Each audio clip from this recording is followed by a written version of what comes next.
Hello and welcome to TCR Express. I am digital media editor Warren Frey, and with me for the first time this year I have Russell Hixson, staff writer for the Journal of Commerce.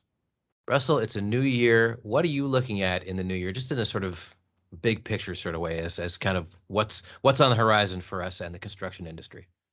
Um, I guess one of the major things that's on the horizon that kind of picked up late last year is prompt payment in BC. We've heard from government officials that, while there may not be a lot of visible movement on it, that the wheels are turning and that possible legislation is on its way, which we've heard from, every sector of the industry, almost every sector saying, we want this, we want something, we want to get paid on time, we want the flow of payment to happen. Um, so I'm guessing that 2022 could see a major development in prompt payment in BC. Mm-hmm. I think that's one of the main things. And as we've seen with Omicron, we are not out of this coronavirus yet. There's new Nope. restrictions in BC. We're back to mandatory distancing and COVID plans for businesses. Limited capacity for pretty much everything. Some specific kinds of businesses closed. It's going to continue to plague, society, I think, in 2022 for sure. Yeah, I don't see. This is just me, and I'm not a scientist, but I Hmm. can't see it really sort of tapering off, if it does, until 2023. I think we're going to be Sure. stuck with this for quite some time, And in we one form or also, another. I'm also wanting to know what happened with the Kelowna crane collapse. Hmm. We still haven't gotten, uh, a investigation report or any kind of conclusion as to what exactly went wrong in, one of the worst uh, construction, death incidents um, in history in BC, one of the worst ones. And it's going to be really, really important to find out what happened to all those people and what went wrong. And so I'm really hopeful that we'll get some sort of conclusion, some sort of definitive report on that in the coming months. Okay.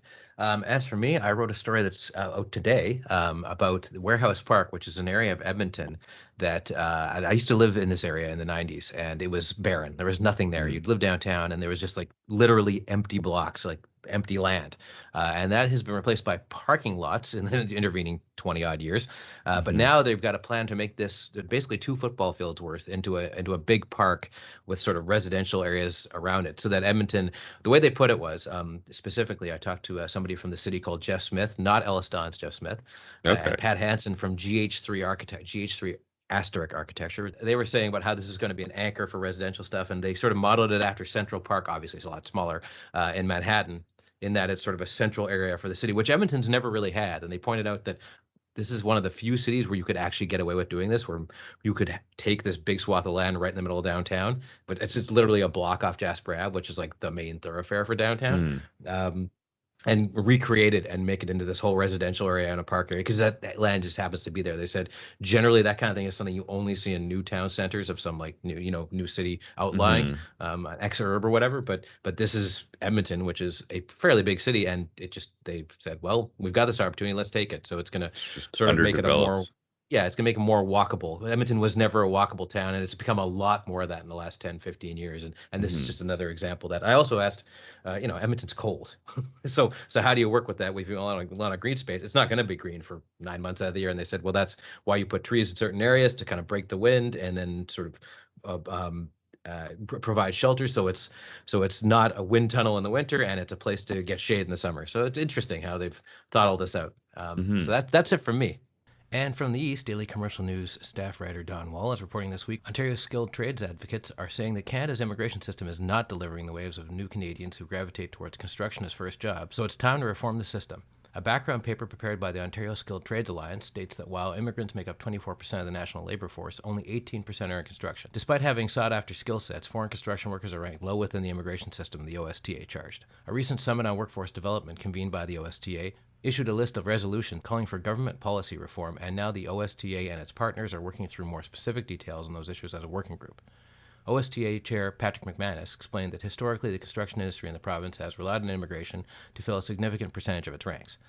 Quote, new immigrants to the province have played a critical role in building this province over the decades, unquote, he said. Quote, but beginning in the mid-90s, the immigration system changed to value educational attainment and language requirements over specific practical skill sets, unquote. And Daily Commercial News staff writer Angela Gismondi is writing a story on a group of women from First Nations communities in Northern Ontario who recently graduated from the Line Crew Ground Support Program with 25 transferable certificates to pursue apprenticeship opportunities and careers working on the Watay power transmission line. It's the only course of its kind in Canada and was specifically organized for women from Watay Power's owner communities. The course targeted women because they are underrepresented in the sector and provides support like childcare so women could complete the course. The 14-week course incorporates Indigenous knowledge, land-based learning, and health and wellness workshops. Angela is also writing about the life of Eberhard Ziedler, who's the founder of Ziedler Architecture in Toronto. He passed away last week, just shy of his 96th birthday. Ziedler was well known for designing a number of landmarks in the Toronto area, including Ontario Place and the Toronto Eaton Centre. That's it for TCR Express this week, but if you'd like to listen to other episodes or our Friday podcast, The Construction Record, you can listen to us on the Daily Commercial News and on the Journal of Commerce websites, as well as on Amazon Music, Apple Music, and Spotify. Thanks for listening, and we'll see you next week.